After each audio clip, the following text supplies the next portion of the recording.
Lomba desain logo Hari Jadi Banjarmasin ke-499 tahun telah diwarnai polemik.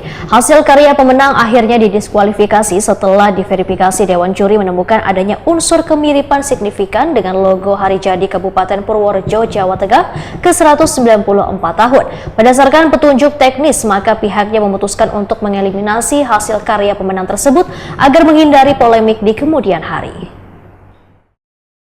Lomba desain logo Hari Jadi Banjarmasin ke-499 tahun telah diwarnai polemik. Hasil karya pemenang akhirnya didiskualifikasi setelah diverifikasi Dewan Juri menemukan adanya unsur kemiripan signifikan dengan logo Hari Jadi Kabupaten Purworejo, Jawa Tengah ke-194 tahun.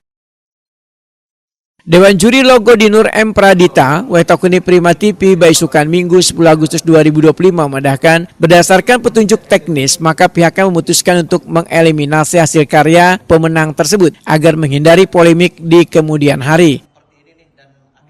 Verifikasi penilaian diambil berdasarkan dari bentuk filosofi dan kesesuaian tema, termasuk dari segi pewarnaan yang memperjelas esensi dari Hari Jadi Banjarmasin ke-499 tahun.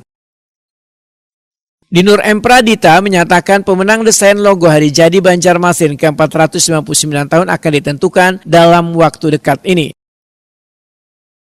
Jadi mengenai yang sudah kemarin ramai kan, setelah evaluasi lagi hari ini dan keputusan kami sudah bulat bahwa yang pertama itu sudah dikonfirmasi untuk gugur secara juknis.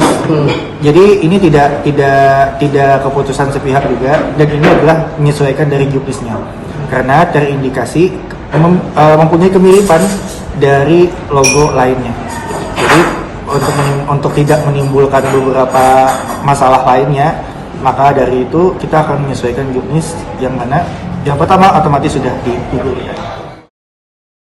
Sebelumnya banyak netizen membandingkan desain pemenang logo Hari Jadi Banjarmasin dengan Purworejo yang dinilai memiliki kemiripan terutama pada bentuk angka, lekukan hingga elemen visual lainnya.